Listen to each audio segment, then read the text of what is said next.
আসসালামু আলাইকুম। আরও একটি ভিডিও নিয়ে হাজির হলাম। সবাই কেমন আছেন? আশা করি সবাই ভালো আছেন। আলহামদুলিল্লাহ, আমিও আপনাদের দোয়ায় ভালো আছি। অনেকদিন পর একটি ভিডিও নিয়ে হাজির হলাম। আজ আমি গাজর দিয়ে খুব সহজে কিভাবে চমচম বানানো যায় সেটাই দেখাবো। ছোট বড় সবার কাছেই এই চমচমটা খেতে সুস্বাদু লাগবে। বাচ্চাদের জন্য তো খুবই পুষ্টিকর একটি খাবার। আশা করি ভিডিওটির সাথেই থাকবেন। তাহলে শুরু করা যাক। প্রথমে আমি গাজরগুলো টুকরো করে পরিমাণ মতো পানি দিয়ে সিদ্ধ দিয়েছি। ভালোভাবে সিদ্ধ হলে গাজরগুলো থেকে পানি ঝরিয়ে নেব। আমি এখান থেকে অর্ধেক সেদ্ধ গাজর নিয়েছি আর বাকি অর্ধেক ফ্রিজে রেখে দেব। পানি ঝরানোর পর গাজরগুলো ঠান্ডা করে নিতে হবে, তা না হলে ব্লেন্ডার করতে গেলে কোনো দুর্ঘটনা ঘটতে পারে। এখন একটি ব্লেন্ডার নিয়ে নিব। এর মধ্যে সিদ্ধ করা গাজর অল্প করে দিয়ে ব্লেন্ড করে নিব। ব্লেন্ড করা হয়ে গেলে একটি বাটিতে ঢেলে রেখে গাজরগুলো পেস্ট করার সময় আমি ব্লেন্ডারের জারে একটু পানিও দিয়ে নিয়েছিলাম, তাহলে ব্লেন্ডারের জারটা জ্যাম হয়ে যাবে। তাছাড়া পেস্টও ভালো হবে না। বাকি অবশিষ্ট গাজরও ব্লেন্ড করে নিব। সবগুলো টুকরো জারে দিয়ে পেস্ট করে নিব। দেখুন পেস্টটা দেখতে কতটা সুন্দর হয়েছে। এবার আমি রান্নাঘরে চলে যাচ্ছি।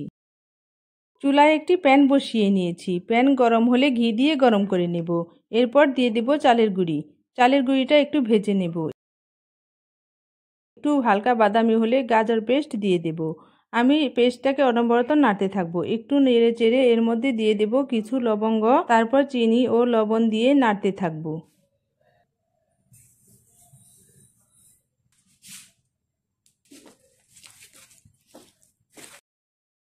নাড়া থামানো যাবে না, তা না হলে নিচে লেগে যেতে পারে এবং পুড়েও যেতে পারে। নাড়তে নাড়তে যখন দেখবো গাঢ় রং হয়ে এসেছে, এখন দিয়ে দেব গুঁড়ো দুধ। এ পর্যায়ে গুঁড়ো দুধ দেওয়ার পর আবারও ভালোভাবে নাড়তে হবে।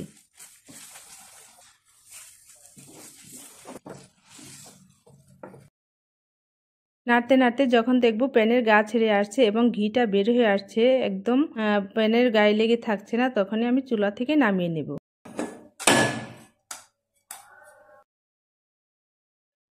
এরপর আমি এটাকে একটা প্লেটে ঢেলে নিয়ে চামচ দিয়ে নেড়ে চেড়ে ফ্যানের নিচে ঠান্ডা হতে দেব। হালুয়াটা ঠান্ডা করে আমি টেবিলে নিয়ে আসলাম। এখন আমি হাতে একটু ঘি মাখিয়ে নেব। এবার পরিমাণ মতো হালুয়া নিয়ে দু হাতে ঘুরিয়ে চমচমের আকার দিয়ে নেব।